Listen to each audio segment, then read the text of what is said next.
Today we're looking at the Samyang 24-70 2.8. It's their first attempt to make a zoomy zoom, and in this video we'll be looking at how it performs for photos and videos, how sharp it is, what the distortion level's like, what the bokeh is like, and most importantly, how well it focuses. Let's do it.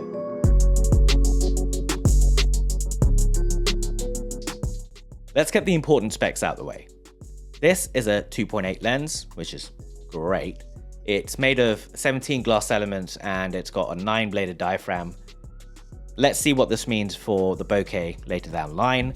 It's got a minimum focus distance of 0.35 meters or 1.15 feet, which is, if I look at my head, it's something like this. And it's got a linear stepping motor, right? An STM motor. And what this means that it's going to ideally be really fast to focus across the entire range from 24 to 70. And finally, the most important spec is the weight. This weighs 1,027 grams. It's like Jared Polin. It is a heavy lens. It's really, really heavy. It's nearly as heavy as my 100 to 400, which is a beast of a lens, but it's a telephoto, right? So yeah, it's a heavy lens, and if weight is important to you, then maybe stop watching this video now. No, please don't, but just keep it in mind because it's a beast in terms of weight.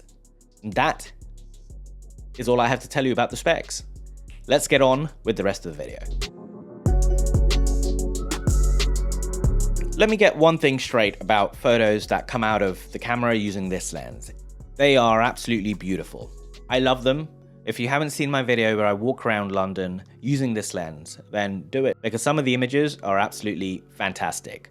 So that's the first thing I want to get out of the way when we're talking about photos from this lens. But I did promise pixel peeping. So let's start with the distortion and vignetting on this lens.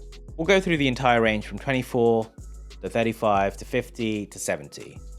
And as you can see, there is barrel distortion and vignetting at 24mm. This is a raw photo, and Lightroom in January 2022, which is the date right now, does not support this lens for fixing the distortion and vignetting. So what you see is what you get. As we go through the rest of the range though, from 35 onwards, there is barely any distortion, which is great, and that follows through the entire range. That's nice to see.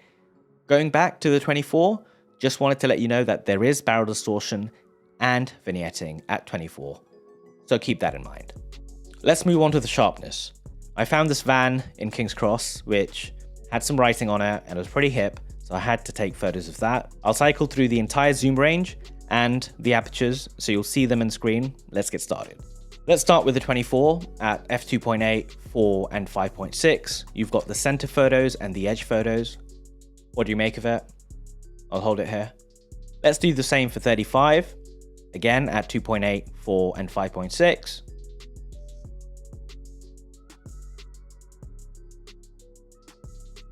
And the same again for 50.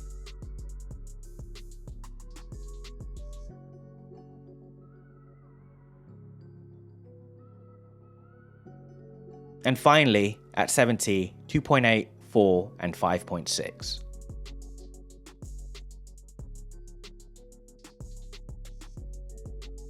And that's it. What do you think? Maybe go back, have a look at him again? Yeah? And come back here? Made up your mind? Yeah? Now here is what I think about the sharpness of this lens. It's okay. It's not mind-blowingly sharp, but it's not that bad either. For me, it's okay. The sharpness is okay. One place it does do reasonably well at is at the 24 2.8, where I think the sharpness is actually better than 24 5.6 or 24 at 4. It's a bit strange, but it works, and that's pretty cool. Let's move on to the focus. You can see that it seems to keep track of the person reasonably well, and the photos look great. Whether it's at the 24 or the 70 end of the range, it does a good job of keeping track of the person throughout the range, which is actually really nice. Is it 100% accurate? No, not even close, but it does a good job. That's it for photos. You've now seen how well it focuses, what the distortion's like, and how sharp it is. Now let's move on to the video side of things.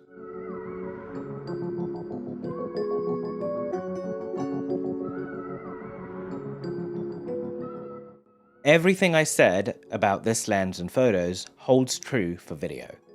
The distortion will be the same, the sharpness will be the same, the focusing is also very good. But here is some video footage so you can see and compare it for yourself.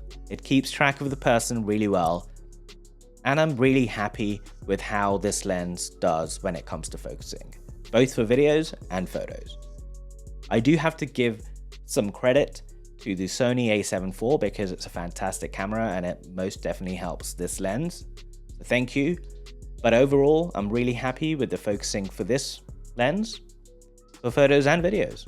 There is one thing I want to talk about for videos, one additional thing. This lens is marketed as a parfocal lens, and it's not. It's just not a parfocal lens. Some people have told me that if you started at 70mm and then set your manual focus there and then work your way backwards, it will be a parfocal lens. That's like me saying my Sony 100-400 is an F4 because at one point in the range it's an F4. No. And I've tried this. I've tried all the different methods when it comes to getting this to work as a parfocal lens, and it just does not work. There are some other YouTubers who've said the same thing. It is not a parfocal lens for me. And that is it for videos. And there we have it. I've gone through the finer details. What do I make of the Samyang 24-70? Who is it for? Would I recommend it to you? Well, here are some pros and cons for this camera.